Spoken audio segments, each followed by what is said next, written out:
In other political news this week, you would have seen different political leaders visiting the AmaZulu King, King Misuzulu KaZwelithini.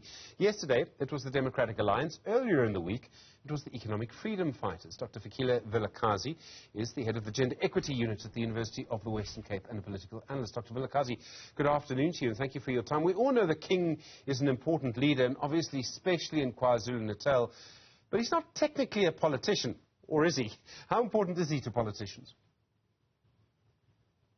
Good afternoon, Stephen, and to viewers at home. The King is not necessarily a politician, or probably can be a politician, but he's not allowed to align himself with any particular political party. He becomes key in the sense that, you know, he has influence in terms of traditional leadership. The King literally looks like a president in the royal family. You know, in traditional settings. So he has influence in terms of resources, number one. I think if you're talking about the King, the Zulu King in particular, and many others, you know, they own a particular amount of land, and they own also a particular amount of budget that comes from the National Treasury, you know, in relation to Ingonyama Trust in this particular case. So they have influence monetarily, but also traditionally in terms of directing what the Zulu Kingdom does, you know, regarding political participation in the country. And we know, Stephen and viewers at home, that the Zulu Kingdom is not necessarily non-aligned when it comes to politics, in a sense that, you know, the question of Ingonyama Trust has inevitably placed the Zulu royalty at the center of political organizing in the country through the Department of Land Affairs and through the Ingonyama Trust Act that was developed just after apartheid. So in that sense, the King is very instrumental in conversations around land, expropriation of land or not expropriation of land, generally around land reform in the country. And I think those are things that are at the center of political parties like, you know, your economic freedom fighters, who are really keen to engage in this conversation to say, can the land be given back to the people? The African National Congress has also been trying a lot for many, many years, putting policies in place around land reform, land restitution, you know, land tenure, policies. Different policies have been put in place over time to deal with the land question, and the Democratic Alliance and many other political parties as well have been at the center of this conversation. So the King becomes instrumental in that we know Ingonyama is then, you know, a custodian of land in KwaZulu-Natal and in many other parts of the country where we still have got kingdoms and chiefs and queens and kings who are rulers. So they become key then to political parties who really want to push a particular agenda in terms of accessibility to land, ownership of land, sharing to the people, you know, who are governed under the custodians of chiefs and kings. And I think that is why political parties would come closer to Ingonyama at this point in time, mainly because of that reason, Stephen. They would want to have an agenda that is influenced through Ingonyama in relation to accessibility of land in those areas. So in this context, we'll talk about Ingonyama, Nkosi Misuzulu. And the visitations by various political parties in this case. They definitely want his influence in this case, and they also want to influence him, you know, in return.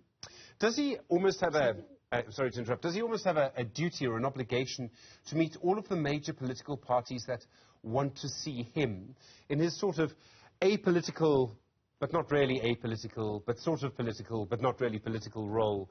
If one of the major parties wants to see him, if they want to go campaigning in KwaZulu-Natal, it's kind of a dumb thing, isn't it? It's, you know, it's become almost tradition. Even the DA, you know, everyone will go and see him, and he will see them. In a way, I mean, he does have that obligation, you know, because he needs to be seen as a king of the people, not a king that is aligned to a particular political party.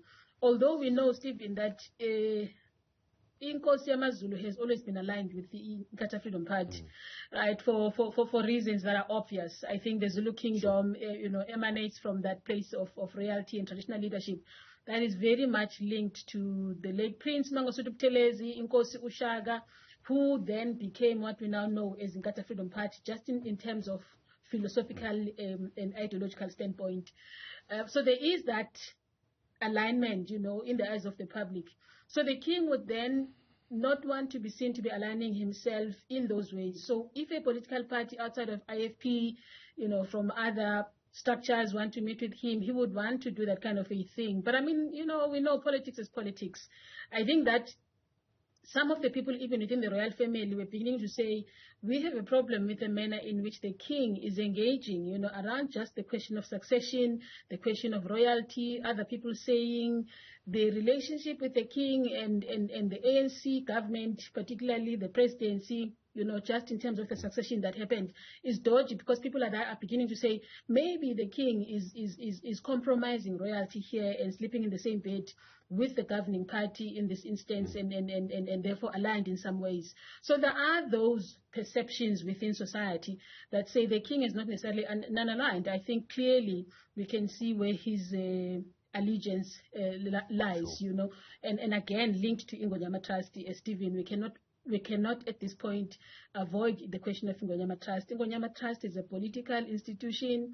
It has got resources from the taxpayers' money, from the purse of the nation, and of course, then the king is also aligned in those ways, and obviously at this point in time, likely to be aligned to the ANC. So it's a questionable thing. Yeah. However, if people then request to meet with him, I think he will always want to show that mask and that face to say, I need to be seen to be a king of the people, and that's the language that he preaches. Whether that is true or not is something that is in front of us as citizens to say, Sure. perhaps not so true as it sounds, but that is just what politics is about. Isn't it just? Dr. Fikile Vilakazi, thank you, head of the Gender Equity Unit and a political analyst at the University of the Western Cape.